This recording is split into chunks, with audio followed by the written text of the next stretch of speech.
business. The opposition was St Mirren, and our man at the match was Jock Brown.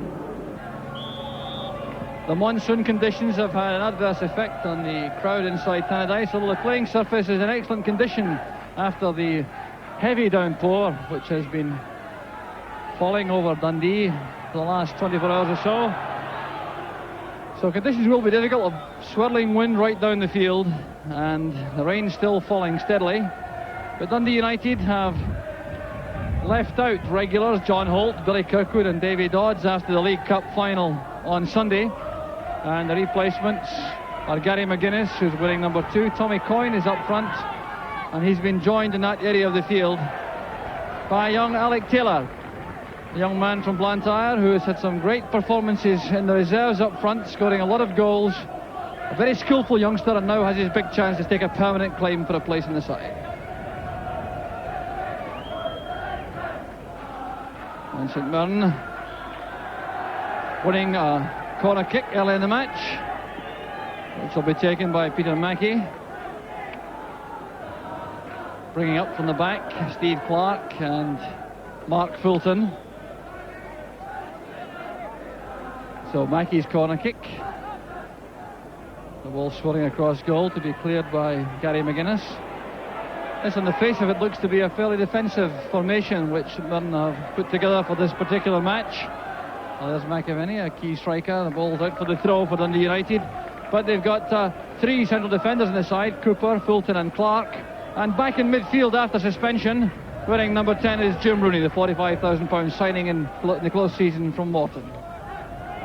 Well, won by McAvenny, but Goff picks it up. BD running straight into Wilson. Well, Wilson's going to be spoken to by the referee. Stuart Beattie offering no complaint, but the referee trying to calm things down a bit, particularly in the conditions.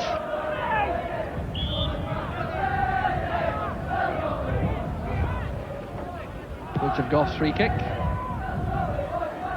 Played on by Coyne and by Bannon. Neil Cooper was there, and here's Fitzpatrick. Neary sweeping up at the back for United, asking a lot of Goff. Malpass. Now BD. Good play from BD, releasing Bannon on the right. Trying to take on Winnie. And Bannon's good work on the right wins another corner kick for United.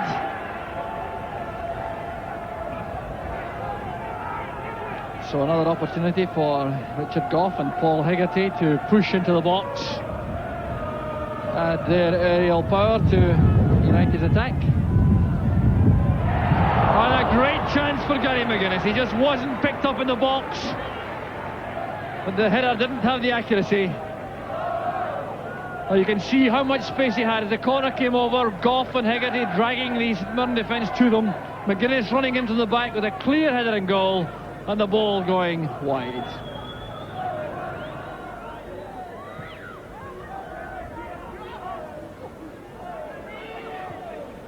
Fitzpatrick challenging Malpass. The ball played against Peter Mackey's left arm, so the free kick goes to United, and the referee unhappy about the fact that McAvenny knocked the ball away. Prevent the quick free kick.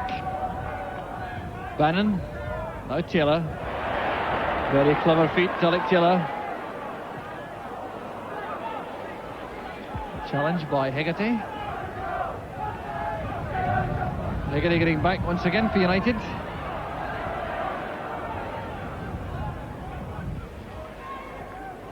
Lovely layoff from Sturrock. There's Bannon. Coyne and Beattie in the middle. There's Coyne. And some good defending from Cooper. They attacked the ball with great determination to prevent Coyne getting a free shot at goal. Now Malpass. David Neary. Thumped away again by Cooper, but United beginning to assert themselves now out of midfield, involving the front men. There goes Taylor. BD trying to retrieve the ball. Taylor again took a heavy tackle from Jim Rooney, and the referee has penalised the St Mirren man. So a free kick to United in a situation from which they've often capitalised in the past. Bannon a key figure in this situation. The St Mirren wall is lined up. Jim Stewart organising it from the line. I wonder if Bannon may have a direct shot at goal. There goes Bannon, a deflection, and the corner kick to United. Well, the wall certainly did its job. It stood firm, and the ball coming off the defender's head for the corner kick. So United supporters enjoying this spell of home pressure.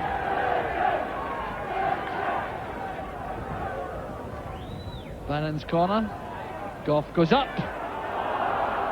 Another corner kick on the near side this time. So the pressure from United relentless. But still they haven't found a way past Jim Stewart as Sturrock plays the ball in. Header down this coin, and fine goalkeeping by Stewart. Well, a good save from the St Mirren keeper. Nearly playing it back. Fine Malpass.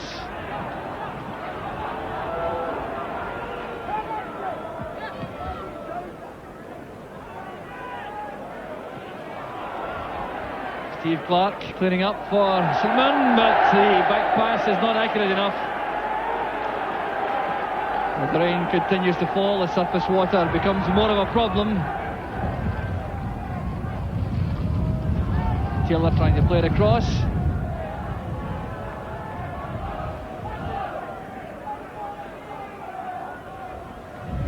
Sturrock with a good turn. There's Hegarty, and a touch away by Stewart. Well, Hegarty had that one measured, I think. Beautiful play from Sturrock on the right, turning neatly towards the dead ball line, chipping the ball across. It appeared to have beaten Stewart. Hegarty was waiting, but the outstretched fingers of the keeper got the ball away.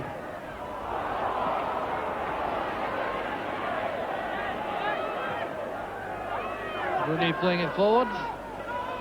David Neary sorting it out for United under a lot of pressure from Mackey. Too much pressure in the eyes of the referee. The free kick's given. There goes Sturrock. Steve Clark lost the ball in the air for a moment. Now Taylor. Good move again from Dundee United. Alec Taylor trying very hard to turn his goal scoring form and the reserves into first team form, and it was Sturrock again who did the needful, winning the ball from Steve Clark. Jinking inside, laying the ball into the path of Taylor, who certainly showed his confidence in the first time shot. Beattie's lay off. Goff playing it into space for Tommy Coyne. Steve Clark's clearance. Gallagher has lots of pace, and this time McAlpine chose to leave the ball in view of the doubtful conditions. McGuinness turning it away. Well, that could have been dangerous for United as McAlpine appeared to start to come for that ball, but obviously was concerned about the water on the surface, and that allowed Brian Gallagher to show his tremendous pace. Played in by Rooney. Perfect header! Peter Mackey gives St Mirren the lead. Well, what a shock for Dundee United. 4 minutes of the first half left. Peter Mackey puts St Mirren ahead in just about their second concerted attack of the match. All developing on the left-hand side of the field. Brian Gallagher was involved, so was Frank McAvenny and Jim Rooney. When the cross came over, it took a deflection of the defender's head, found its way to Mackey, and McAlpine was hopelessly out of position. McAlpine's kick out, returned immediately to Gary McGuinness, and there goes the half-time whistle. Both sides very keen to depart with no hesitation in view of the conditions. Peter Mackey departs. He's the scorer of the only goal of the first half, coming after a period of total domination by Dundee United. They had a number of chances to take the lead, they couldn't take any of them, and then 4 minutes from half time, a move built up in the St Mirren left. The cross came over, deflected into the path of Peter Mackey, and that precise header gave St Mirren their half time lead. Join us right after the break.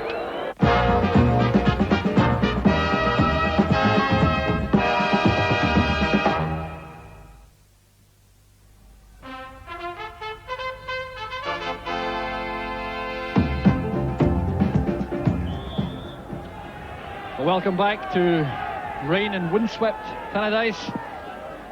The conditions remain exactly the same as they were in the first half, and in fact referee Bob Cuttle showed some concern about the surface water at half-time by having a very close look at conditions, clearly having in his mind the possibility that the match may not be able to last the full 90 minutes. But after some strenuous work during the interval by the United ground staff, play has resumed. With the rain still falling steadily, it's a situation which clearly the referee will monitor closely as the second half wears on.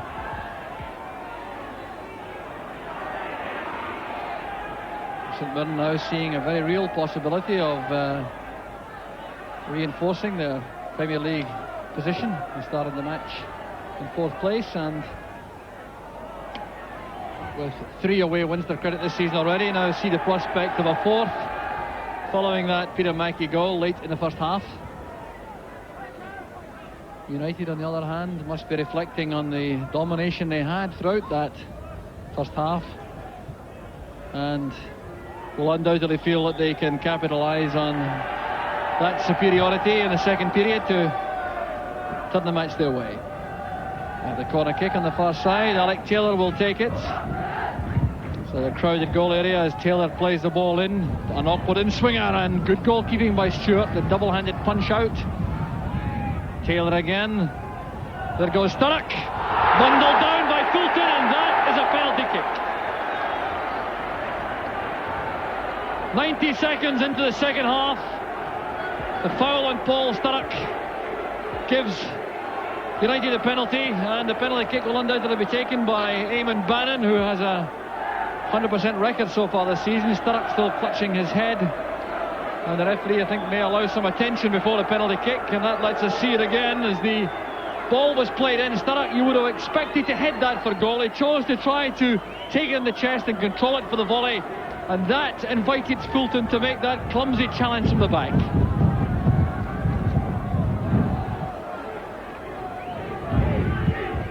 So now the treatment for Sturrock has been completed, and the chance for the equaliser falls to Eamon Bannon.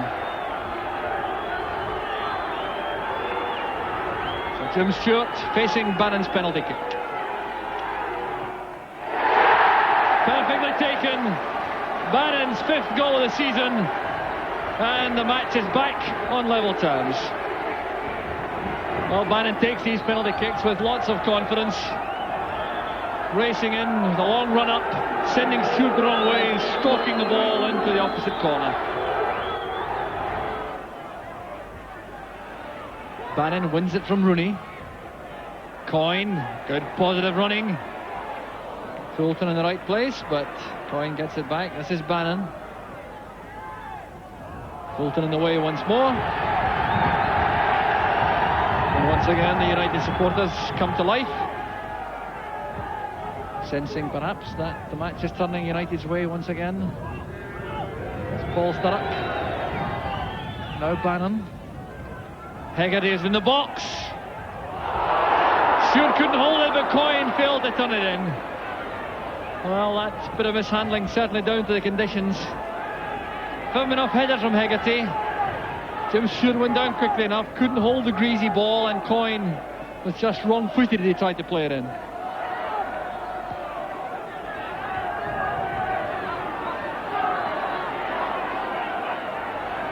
Fitzpatrick towards Winnie.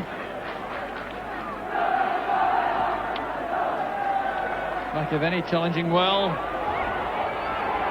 and almost a chance again for Mackey. It got behind Goff, and there was help from David Neary to save the day for United.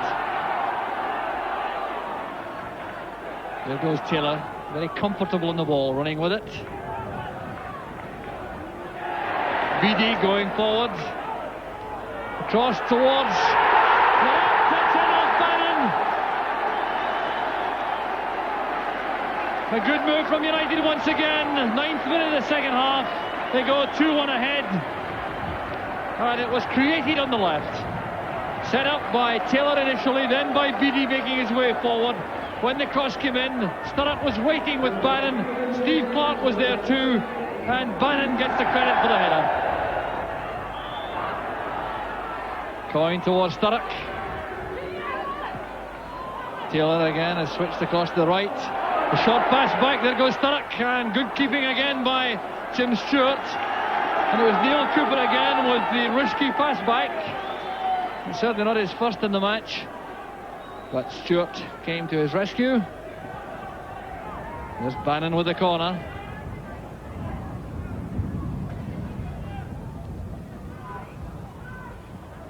Headed away by Rooney.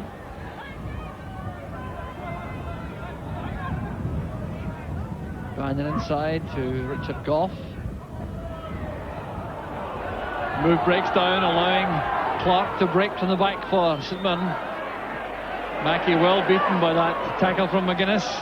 And the flag is up against Tommy Coyne.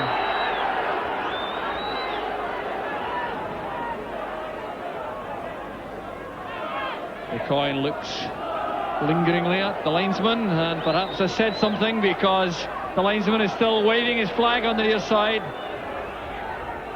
The referee has acknowledged it. Peter Watson from Aberdeen takes the flag down on a signal from the referee. Brian Gallagher, and there's the equaliser. Gallagher's header catching the United defence rooted to the spot. Well, what a match these sides are providing. Developing on the right side of the field, Tom Wilson coming forward, flighting the ball in. Gallagher found himself in complete isolation, and that precise downward header left McAlpine helpless.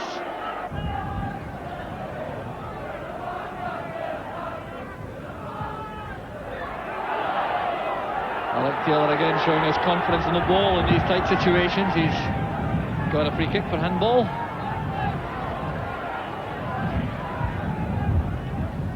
Gough lofting it forward. Bannon trying to control it. Good play from Taylor once again. Bannon heading for the dead ball line. Great play for United. And there's the leading goal. Tremendous goal from Paul Sturrock. 16 minutes left for play. Paul Sturrock gets the goal, his selfless running merits, and United go back in front. But that was down to the skill of Eamon Bannon on the left. How often have we seen this tremendous display of close control and running power, making his way round the defence, heading towards the byline, coming inside, measuring the pass, Sturrock sprinting in towards the near post to deflect the ball past Jim Stewart. Mark Fulton racing back. Neat sidestep in Coyne, and certainly a foul by Coyne, but Mark Fulton will undoubtedly be in serious trouble. Well, a moment of complete rashness by Fulton, and I fear that he may not take any further part in the match. Tommy Coyne was certainly guilty of jersey pulling and a foul, but Mark Fulton now involved in this anxious discussion with referee Cuthill. Tony Fitzpatrick, the Saints captain, having a word with the referee, offering the mitigation. But